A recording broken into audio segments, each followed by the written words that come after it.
Mi'raj. Artinya sukma kita, Nur Muhammad yang ada di dalam kita, yang seperti kita bentuk dan rupanya itu keluar. Ini yang disebut mutu qabla anta mutu, awal perjalanan mati tapi sebelum mati. Ibnu Athaillah itu Mi'rajnya 2 kali. Pertama lewat pusaran bumi ke atas langsung ke majelis, dari Baitullah ke atas, tapi oleh Rasulullah suruh ngulang. Harus masuk di alam nasud, alam manusia lagi, ke alam malakut, jabarut, lalu ke alam ar-ruh.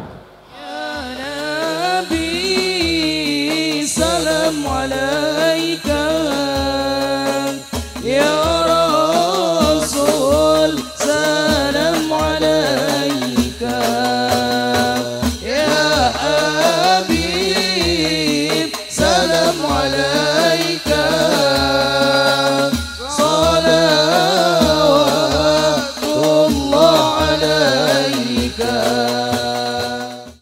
Ini kan ilmu hak.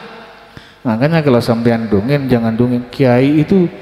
Kalau lihat orang di alam jabur, orang lain tidak tahu, saya nanti disangkanya ngajarin ilmu sesat sama sampean. Padahal ilmu itu memang ada. Kalau ini ya coba, ilmu alam itu ada, alam malakut, alam jabarut, alam lahut itu ada. Memang dalam kitab itu ada 4 alam itu sudah diterangkan, alam nasut, alam manusia, alam malakut, alam malaikat, alam jabarut, alam gambaran, alam lahut, alam arruh, itu ada. Kenapa ada? Biar kita semua bergegas untuk tahu alam itu. Cuman ditunggu-tunggu tidak tahu-tahu sampean. Kenapa diterangkan dalam kitab? Karena orang yang mengarang itu memang tahu alam itu. Seperti Ibnu Athaillah itu tahu, seperti Imam Ghazali tahu, dan tahu. Setelah sama-sama tahu, kita akan kumpul di situ, tahu. Walaupun saya masih hidup, beliau sudah meninggal kata orang sekarang, tapi masih hidup, tahu, berkumpul, menerangkan. Dan saya pernah komplain sama Imam Ghazali, enggak, aslinya saya pernah komplain masalah zikir nafas. Cuman beliau saya akui pinter. Wahai Imam Ghazali, kenapa sampai menerangkan zikir nafas harus diterapkan, keluar masuk Allah, Allahu. Setelah diterapkan kan orang bicara hilang nafasnya, tidak bisa berzikir. Imam Ghazali jawab sama saya, itu adalah bagian perjalanan kami kiai, dan saya terapkan dan saya pakai di saat saya duduk kesendirian di rumah, tidak ada teman untuk diajak bicara. Tapi kalau ada teman atau istri yang ngajak bicara, maka saya kembalikan kepada hati lagi. Pintar kan? Saya salahkan karena diterapkan tidak bisa. Kalau orang bicara pasti napas tersendat, harus ditahan. Memang saya akui beliau itu pintar. Jadi ditanya jawab sama saya, alasannya seperti itu kepada saya.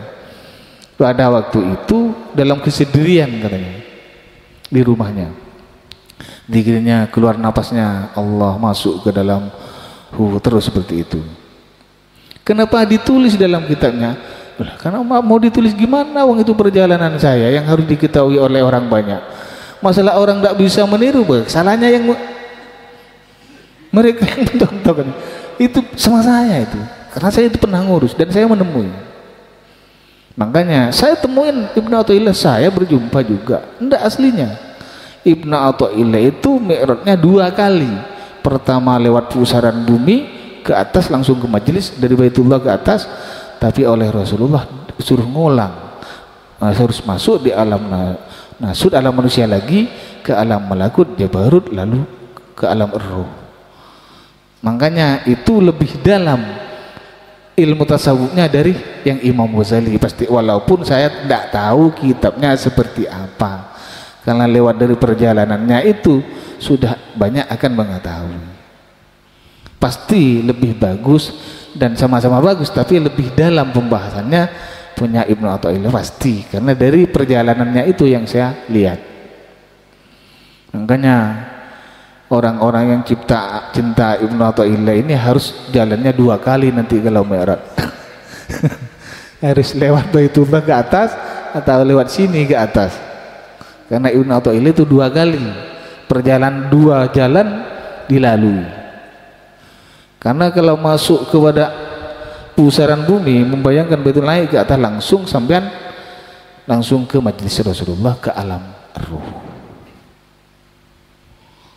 Tapi kalau seperti Rasulullah sendiri, yang masuk harus alam malakut, jabarut ke alam laut. Siapa yang seperti itu? Orang-orang yang bisa mi'raj. Artinya sukma kita, Nur Muhammad yang ada di dalam kita, yang seperti kita bentuk dan rupanya itu keluar. Ini yang disebut mutu qabla anta mutu. Awal perjalanan mati, tapi sebelum mati. Tapi sakit juga, menyakitkan. Orang mati itu sakit. Pisahnya raga dan ruh itu sakit luar biasa. Kalau 1 minggu tidak sembuh, luka seperti beret. Tapi 1 kali, setelah itu enak. Makanya sampean harus dicoba tawajuh dengan penuh khusyuk, masuk ke alam ketenangan, biar sampean merasakan tentang mutu qabla anta mutu itu sendiri. Umpamanya mati sungguhan, ya ikhlas saja, tidak ada masalah. Jangan berpikir karena punya istri agak muda nanti diganti orang. Oh, enggak, mati-mati yang kayak gitu. Karena itu harus ditinggal. Enggak usah mikirin istri, enggak usah mikirin mobil, enggak usah mikirin anak, berangkat aja. Umpamanya enggak balik, ya mati sungguhan. Ini kan untung-untungan ini. Iya, makanya harusnya. Makanya kata Rasulullah, cobaan paling berat kepada umatku adalah tentang sebuah kematian. Umpamanya sampean mi'raj nanti, semoga mi'raj semua, mati sungguhan tidak apa-apa. Istrinya harus ikhlas, anaknya harus ikhlas. Karena sampean akan ditunggu nanti oleh suaminya di pintu surga, bukan di surga, di pintu. Perkara sudah di pintu ditunggu belok lagi. Ya urusan amaliyahnya berarti, karena tidak sampai masuk surga malah. Makanya sampean itu belajar, cuman memang sakit. Pisahnya roh dan raga itu memang sangat sakit. Tidak aslinya sakit, saya apa adanya. Itu saya alamin. Makanya semoga sampean banyak tawajuh di rumahnya sampai mengalami seperti itu. Sudah umpamanya masuk, ini kan gelap nanti, gelap. Jangan mikir gimana istrinya, sadar lagi sampean. Sudah gelap, masuk aja. Mau seperti pusaran seperti ini, pusaran itu dibawa sampean, ditarik ke atas. Nanti kalau sudah keluar kayak gini, tahu sampean mati namanya. Kalau saya dulu kayak gini ke belakang, cuma tidak sadar karena sudah mutu qabla anta mutu, jalan aja. Cuman yang tahu perjalanan itu tahu ada. Ya umpamanya sampean ndak datang lagi, ya ikhlas yang hidup. Mau apa lagi, wong sudah kehendak Allah yang seperti itu, bukan kehendaknya kita, tapi kehendak Allah. Sampean harus ikhlas biar sampean tahu perjalanan kiainya seperti apa. Seperti apa sih orang mi'raj? Oh, kok seperti ini, kok menyakitkan? Iya memang. Iya, sampean nerima ya enaknya aja. Tapi kalau sampean memang gigih dan giat, saya yakin bisa. Hilangkan, tapi harus bisa menghilangkan diri kita dulu. Syaratnya harus ikhlas kepada Allah diri kita apapun yang akan terjadi. Kedua, harus ikhlas kepada istri, anak, harta mau ditinggalkan. Karena itu ikhlasnya memang menghadapi mati. Jangan berharap kembali lagi, tapi berharap memang mati gitu loh. Harus ikhlas. Kuncinya kalau saya pribadi, ikhlas. Ya mati ya matilah gitu. Tapi setelah berangkat, kadang kan orang itu seolah gagah kalau mau berangkat. Kayak gini sudah.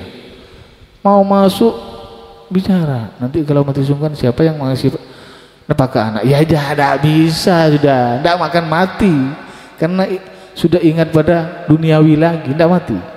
Tapi kalau terus lanjut sampean pasti akan mengalami dan akan merasakan tentang kematian itu sendiri. Makanya sampean harus ikhlas. Umpamanya tidak kembali, ya kita ikhlas. Umpamanya kita kembali, ya alhamdulillah. Harus memang taruhannya seperti itu. Selama sampean tidak bisa mengikhlaskan diri sampean kepada Allah, sampean tidak akan pernah merasakan tentang sebuah kematian itu sendiri. Biar tidak cuma saya yang bicara, sampean juga bicara kalau sudah mengalami sendiri. Kok mati tidak enak? Emangnya mati enak tak? Orang mati tidak enak. Dan di sana tidak ada yang ngasih makan. Tidak ada. Orang Mi'raj itu tidak ada yang ngasih makan. Yang ada orang berzikir dan bersolat. Sampai masuk ke alam ruh, semuanya para wali itu kumpul, tidak ada yang menawarkan makan. Yang ada cuman kadang marah, dimarahin karena perilaku kita tidak cocok dilihat dari sana. Itu marah para wali itu, dimarahin.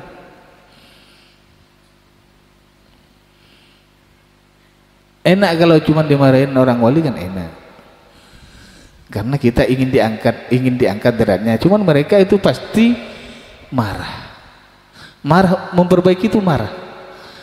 Cuman marahnya bukan teriak-teriak, tapi bahasanya lembut, cuman mengarahkan, tapi marah. Itu untuk mengangkat derajat kepada yang lebih tinggi, seperti itu pelajarannya.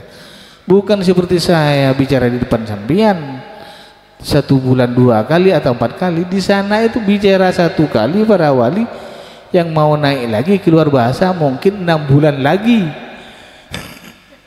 Ditunggu pekerjaannya apa, ini sudah berubah apa enggak, itu sangat ditunggu.